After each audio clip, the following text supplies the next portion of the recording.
Assalamualaikum warahmatullahi wabarakatuh. Selamat Hari Raya and a very good morning. First, I would like to call Encik Muhammad Syahrin first. Encik Muhammad Syahrin bin Abdullah. He's received his education in Bachelor of Arts in Sociology and Anthropology in Islamic University, Selangor. He's now a director of World Heritage Division, Department of National Heritage, Ministry of Tourism and Culture, Malaysia. He has been involved in the policy and formulation of national heritage. But I would like him to present more on his experience and what he would like to share today. Please put your hands together to welcome Encik Muhammad Syahrin. Assalamualaikum warahmatullahi wabarakatuh, and very good morning to all. Madam Zarina, Prof. Ghaffar, and then also Madam Moderator, Architect Wan Sofia, and ladies and gentlemen. Okay, thank you for inviting me for this session. Actually, okay, my topic is on the roles and responsibilities of the Department of National Heritage or Jabatan Warisan Negara, the Ministry of Tourism, Culture and Arts, Malaysia. Okay. Okay, this is about the National Heritage, Department of National Heritage. Actually, the Department of National Heritage was established on the 1st of March 2006, and the main function is to preserve, to conserve, and protect and promote the rich treasures of national heritage as stipulated in the National Heritage Act. And then this also to carry out archaeological research, conservation of buildings and monuments, gazetting and enforcement, safeguarding intangible and natural heritage. Actually, the establishment of this department, together with this, what we call the enforcement of this National Heritage Act. Actually, next. Okay, this is among our core business. First, of course, research on intangible cultural heritage, and then we have archaeological research, and also, not to forget here, is about the UNESCO activities. Most of the activities, I think you are quite familiar with our program activities that we have so far. Okay, next. Okay, this is about the National Heritage Act. This is considered as a Bible in Malaysia because all those what we call the principle and also the guideline must be based from the National Heritage Act. And then this act provide for the conservation and preservation of national heritage and tangible, intangible, underwater cultural heritage, treasure trove, and for related matters. And then, as I mentioned just now, that the Act came into effect on the 1st March 2006, and it repealed the Antiquities Act 1976 and the Treasure Trove 1957. Actually, this Act is considered the most comprehensive Act in terms of the coverage of the wide spectrum of heritage. Compared to the Antiquities Act, this Act also covers not only tangible but also intangible underwater cultural heritage, where underwater cultural heritage and also the intangible treasure trove and many others. But the Antiquities Act only covers about the intangible, the tangible aspect of the heritage. So this is the first, actually, is believed the most comprehensive in the world, actually.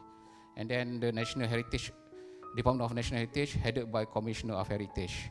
And then we have a Heritage Fund. Then I'll discuss later about this Heritage Fund. Okay, next. Okay, as this is among the basic principles about the heritage, National Heritage Act, where we have a few mechanisms, and then among them is about the what we call the Commissioner of Heritage, where Commissioner may designate any site which has natural or cultural significance to be as a heritage site. This is under the section 24 and 27. And then also the Commissioner shall obtain the consent of the state authority of the state before any designation of the site. And then this is under section 30. And then also not only the government or the Commissioner's responsibility, but also the owner of the heritage itself. They have their own duty also to keep the heritage. And then this is under the section 42. Okay, so duty to keep heritage site in good condition or in good repair. And then the owner, for the purpose of carrying out any conservation and preservation, they may ask the grant or soft loan from the Commissioner of Heritage. But depending on the what we call the fund itself, whether the money is still available or not. Okay, next. Okay, this is gazettement. Okay, next. Okay, this is categories of heritage. Under the Act, also we have the section 67 where the minister may by order publish in the Gazette declare any heritage and heritage object, the water cultural heritage in the listed in the heritage, register or any living person as a national heritage. As what Prof. Ghaffar mentioned just now about the gazettement of the heritage, actually they have two different type of heritage, two different classification of heritage. Two classification of the heirloom or the items that in the register. The first one is heritage, which is declared by the Commissioner of Heritage, and then the second one is national heritage, declared by the Minister of Tourism and Culture. Actually, of course, you might ask what's the difference between two? Of course, for the national heritage, it has a significant at national level compared to the heritage, because the heritage may be important at a state level or local level. So what we need to do is actually we have to protect from time to time, because we will know in the future maybe the heritage that we give heritage status, but in the future it can go up to national and also at a world level, world significant. So our duty is to protect whatever heritage that we discovered. I mean their importance or significance in what at all time actually. Okay, next. Just now you can see the plaque, different plaque with different plaque carries with different status of the heritage. Okay, this is this is the heritage registry actually. Of course, now actually I have changed the. I don't know what happened with the number. Now the total number of building and site that has been gazetted under the Heritage Act is 274. It's not easy to register and to gazette the buildings. I think most of you know already that it's a bit difficult to get a consent from the pihak berkuasa negeri or state authority. From time to time, we have to consult with them and then to convince them, because most of them what we call a bit difficult to be convinced, because they believe that once we gazette the buildings, they cannot do anything. But anyway, we have to should understand that the buildings can still be used with different what we call usage or whatever, but anyway with certain guidelines. There are certain classification of building or categories of building that depending on the building itself, then we can decide which activities can be allowed to be carried out for that building. Okay, and then the rest we have also here natural site, and then we have objects more than and intangible cultural heritage. We have more than 300. That is the old statistic. 2 different files I think have been open. Okay, and then beside that we have inventory, which is more than 20,000 buildings throughout Malaysia. And then we have more than 150 intangible cultural heritage and object as well. And then this one, from time to time, actually the inventory will be updated by our colleague in the department, where from this actually we will select to go for national heritage or national heritage from time to time. Okay, next. Okay, this is among the national heritage site in Malaysia. In Kuala Lumpur, we have here bangunan Jabatan Kerja Raya Selangor, bangunan Karkosa Sri Negara, and then bangunan Dewan Bandaraya Kuala Lumpur, and many others you can see from here, bangunan Jabatan Perangai as well, and Mahkamah Tinggi. Next. Okay, this is among the buildings as well. Masjid Sultan Abdul Samad. Bangunan Sultan Abdul Samad, and then bangunan Parlimen, and many others. Okay, next. Okay, this is national. This is national heritage status, in which we have 20 buildings throughout Kuala Lumpur that has been gazetted as a national heritage. Okay, this is a heritage site. So with different categories, that this is a bit lower category. So we have bangunan Badan Pencegah Rasuah, bangunan bekas Dalam Cokit, bangunan Museum Telekom, and also many others there here. And we have Pusat Latihan Polis Pulapol in Jalan Semarak. And then next. Okay, here also Asrama Police. Also, this one actually most of the buildings under Pulapol. Okay, this is among the roles of the responsibility of Department of National Heritage, where we have to supervise the site from time to time. Of course, not only after the inscription or the gazettement of the site or the heritage, but also before, because sometimes during the process of inscription or designation, we have to make sure this is still in good condition, in good conservation, because it need to go parallel actually. We cannot just ignore the conservation aspect before the gazettement of the heritage. So where a site is designated as a heritage site, the site shall be under the designation become a conservation area and shall be conserved and preserved according to a conservation management plan. And then this is, one of our roles is actually to formulate the conservation management plan from time to time for each building and also the site that been gazetted or inscribed our National Heritage Act. This is falls under section 45 Act 645 National Heritage Act. Okay, next.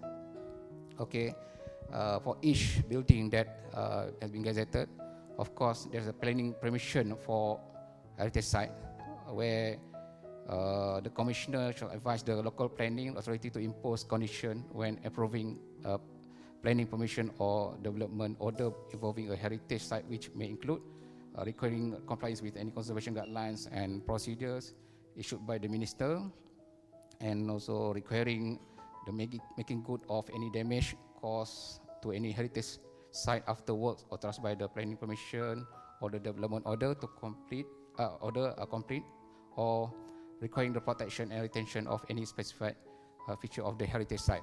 So this is, we have our own committee that will sit down to discuss about this matter and then to see whether it can be allowed or not for new development to be what we call implemented at the site. Not only the building, also the area within the compound or the area nearby the buildings. Okay, next. Okay, this is after the description. Of course, with our supervision, we need to protect not only the building but also the visual. We need to avoid the visual pollution. You can see from here so many what we call application from outsiders. So we have to consider, and then we have to check at the site, and then to if possible, then we can allow. But of course, the visual impact is very important for urban conservation actually. Like unlike the what we call archaeological heritage site, where the most important thing is underground, right? But this is the what we call the visual aspect that we need to control. And then you can see that if let's say the building, the high-rise building just nearby our heritage building, of course it will spoil the view of the building. So from time to time we have to monitor the things. And also the conservation of the building conservation, actually the physical work also need to be monitored as well. So we will consider, and then we need to ask the method statement that normally will be provided by the contractors or the consultant before we can allow them to proceed. Okay, this is all the buildings that we that protected under National Heritage Act. And then this is under the UNESCO operational guidelines, where we are the state party for this convention, Convention 1972, Convention concerning the protection of the world cultural and natural heritage, where the protection and management of not only world heritage properties but also the heritage that we have under our act. Also, because we are the state parties, where we need to maintain the integrity and authenticity of the site. Okay, next. Okay, this is conservation. It's related to the supervision of the site, where this is some examples of the buildings that we have conserved, and then from time to time we have, depending on the budget that we have, we will conserve the building throughout Malaysia. And then the example here you can see Rumah Penghulu Maknata, and then that is before, and then the right one is after, and then here below is the bottom one is the Masjid Melayu Masjid Kampung Kuala Dal. It's made from bamboo actually in Kuala Kangsar. Okay, this is among the conservation process. I think Prof. Ghaffar will elaborate later if you need further information. Of course, first stage we need to do initial research and then dilapidation survey, where dilapidation survey is needed because we need to have it to prepare a tender document. We need to have more detail about the items, and then also the work need to be done. So after that, then only we can prepare the tender document. Okay, and then also implementation of the building conservation, and the fifth stage, of course, management and maintenance of heritage site after the completion of the work, conservation work. Okay, next. Okay, this is also one of our role. It's about the ecological research. We have here, you have know that in this example in Malacca, actually in Bastian Mendelsberg, this is actually the original one that you can see from at the left there, but we reconstruct. We know that reconstruction is the last approach actually for conservation, but anyway, we need to, after we have further discussion, and then we have done very deep research, then only we allow for reconstruction. Okay, next. Okay, this is in Sungai Batu. We work together with USM, Pusat Pendidikan Ekologi Global, USM. Intangible Cultural Heritage is more on documentation and research. So we do research first, and then after that we document it. And from time to time we'll organize our program, awareness program, and then to have organized program for training for trainers in order to ensure that their knowledge won't extinct. Okay, next. This is the example that you can see our heritage. And here in Kuala Lumpur we have our building here in. Previously we have our activities conducted in at Bangunan Sultan Sulaiman, and then now at BPR Lama. So every week we have it, but I'm not so sure whether since this year they have it or not. But before this, it's almost every week we have our own our program to train, and then also to give awareness to all all publics and the students as well. Okay, next. Performing arts here. Okay, next. Okay, language and literature. Also here at Bangunan Club San Sulaiman, where we have the program there, and then the documentation and melodic poetry performance. And then next. Okay, custom tradition, yes, under intangible as well. Yes, next. Visual arts, next. Okay, also living human treasures. Where living human treasure we give recognition as well under the National Heritage Act, and it's very special for living human treasures where they can be declared directly to be national heritage, unlike heritage site or heritage object. It can be declared directly. So we have more than 10 actually that have been declared, and among them here you can see Tuan Haji Ali Badron, storyteller, Mr. Ramdi bin Ibrahim, Mek Jah bin Dris, and Yo Hok Seng, wayang kulit. Okay, next. Distribution of heritage in Malaysia, you can see. Yeah. Okay, next. Okay, the galleries that we have so far, we have in Sabah as well, in Tombstone Gallery of Amadal, Tun Sakaran Dandai Gallery Sabah, and then Bukit Tengkorak and Agot Batu Tuluk in Sabah. So you can, and in Semenanjung also we have in Sungai Batu, Penang Malay Heritage, Rumah Teh Bunga, Kelab Sultan Sulaiman Kuala Lumpur, and Melaka Fort Heritage Gallery in Malacca. Next. Okay, training and awareness from time to time, you can see here. Here Progafa also very active with us, always help us in conservation, training from time to time. Okay, next. We have more, if not mistaken, more than 10 programs training that we have conducted, organized with the help of Progafa. And I think most of you already know that Progafa was our Deputy Commissioner of Heritage, Deputy Commissioner of Heritage under Department of National Heritage. Okay, next, there's actually publication. From time to time also we publish books, CD, and many others. And some of the the videos that we publish, we received recognition from international body. Okay, next. Okay, of course, one of our role also about UNESCO related activities. Okay, next.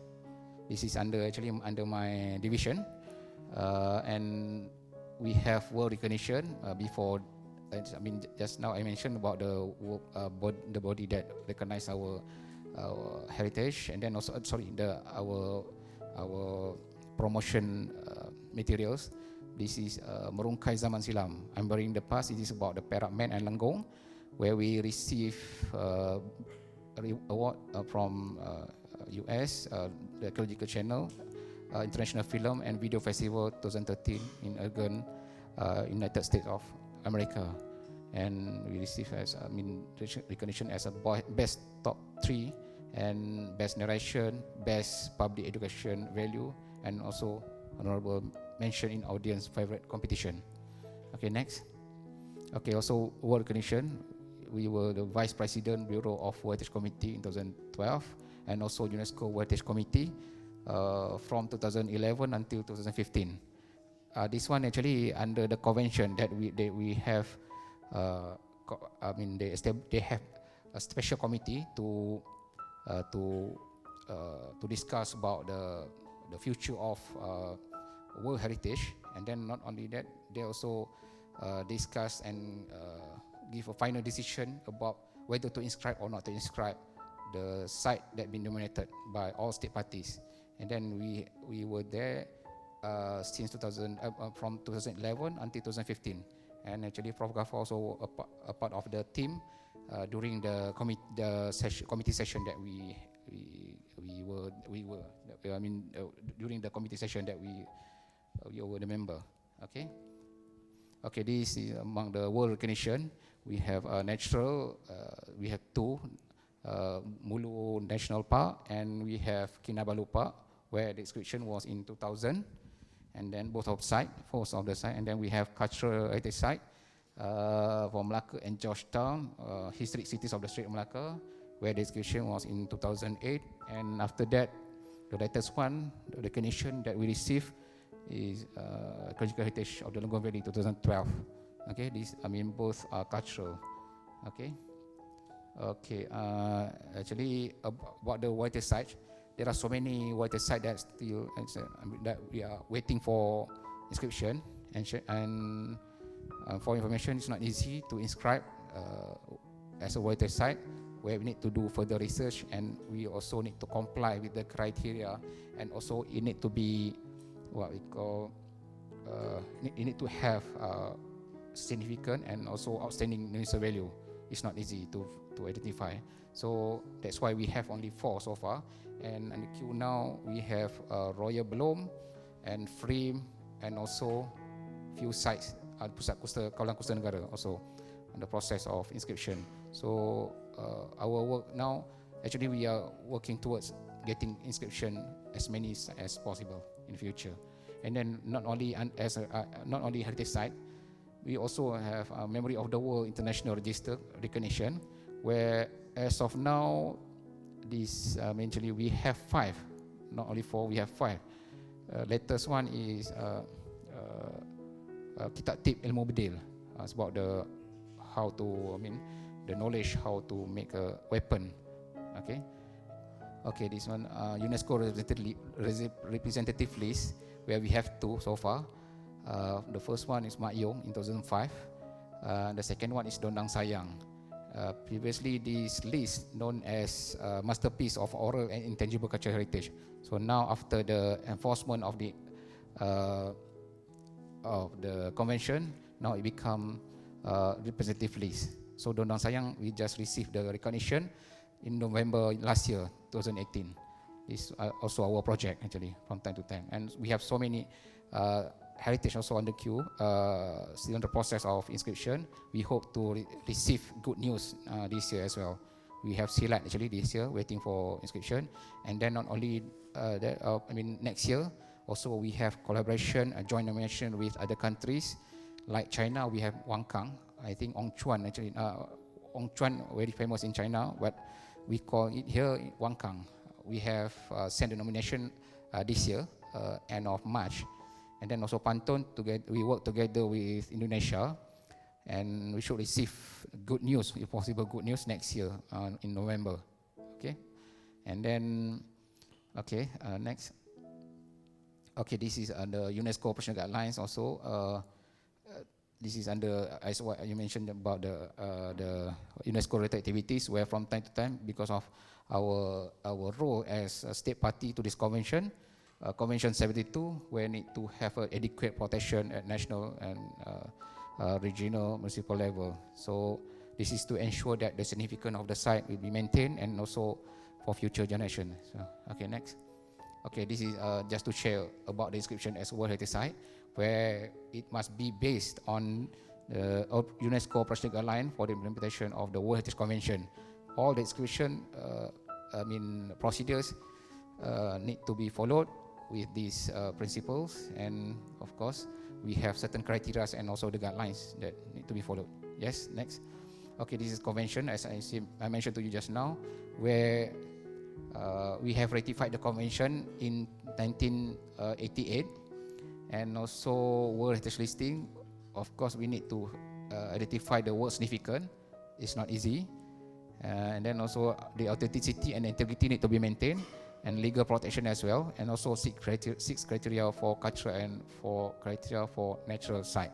Okay, at least we have to fulfill or meet at least one requirement of the 10 criteria that been formulated by UNESCO. Okay, next. Okay, this is under UNESCO Operational Guideline also, where the OUV, the significance of the site, which is need to be so exceptional which is have a common importance for present and future generation of all community, and also the permanent protection to be in place, where when we send the nomination document, the nomination dossier, we have to send together the CMP or conservation management plan, where that is need to be implemented parallel. We cannot just send it without the implementation of the CMP or conservation management plan. Okay, next. Okay, this is also under the UNESCO Operational Guideline, where all properties need to be netted or inscription, satisfy the condition of the integrity, and also what does integrity means is of course the wholeness and intactness of natural or cultural heritage and its attributes. This also includes all elements necessary to express OUV, and also need to have adequate size of the border, and also to complete the presentation of the features, and also suffer from adverse effects of development or neglect. Okay, next. Okay, this is the integrity also. Okay, next. Okay, also this is about the authenticity, where need to meet the condition of authenticity, where the reconstruction is the last approach actually. But we need to do further research, a very deep research before we can allow for reconstruction. That's the principle being practiced by UNESCO. Okay, next. This one also the same. Okay, next. Okay, this is the criteria, the selection criteria under the UNESCO. This is for cultural. And next. Okay, this is the nomination process. The whole process, of course, from the beginning we need to protect the heritage, because the heritage under our act, our National Heritage Act, and this is a must, where all inscription under UNESCO now they want us to gazette it under National Heritage Act first, and then after that we can go further by sending tentative list. Then tentative list actually we need to send it at least 1 year before the submission of the full complete dossier. And then after that, only we can prepare this and submit the dossier. And then of course the OUV of the site need to be identified during the preparation of the tentative list. And then for further clarification and also information about the justification of the site will be included in the nomination dossier. And then after 6 months, we send the nomination document. Then e-commerce or the evaluation mission will come, and then they will evaluate the site, and then after that they will prepare the recommendation whether to inscribe, refer, defer, and also not to inscribe. So all different status or different recommendation will be given by the evaluator, and then after that it will be tabled or will be discussed during the final meeting of the Heritage Committee, where this meeting will decide whether to inscribe or not to inscribe. Okay, this is about the photos there we had during the meeting. Okay, next. Okay, after inscription, of course, inscribing a site on the heritage list is not the end of the story. Many people say that it is permanent. It's not permanent actually, where from time to time the site managers need to maintain it or maintain it by, maintain the significance of the site, where from time to time, if normal, there's no issue, then they will, we need to report to UNESCO every 6 years of cycle. This what we call it as periodic reporting. Okay, next. Okay, this is also after inscription. Then it will be divided into two conditions: okay zone and or danger zone. As usual, if no issues, then after the inscription, we need to prepare the periodic reporting every 6 years. And then if it falls under danger zone, let's say if there is an issue raised, and it will put under reactive monitoring. And then after that, we'll put list in danger, and if no action or no, what we call, or the action taken is not unsatisfied, and also the significance of the heritage extinct, of course, they will remove it from the list. And as of now, there are 2 sites that already been removed from the list. One is in Oman, and also another one in Germany. So from our role is actually to protect the World Heritage Site from being removed from the list of World Heritage list. So we hope to get cooperation with all to help us and to report to us if anything that you can see, you see on the site, where the guidelines or the principles not being practiced or whatever. Okay. Okay, this is periodic reporting to, of course, to provide assessment and many others. Okay, you can read here from here. Okay, next. Okay, that's all from me about the role and responsibility of the Department of National Heritage. And I think okay, thank you for me.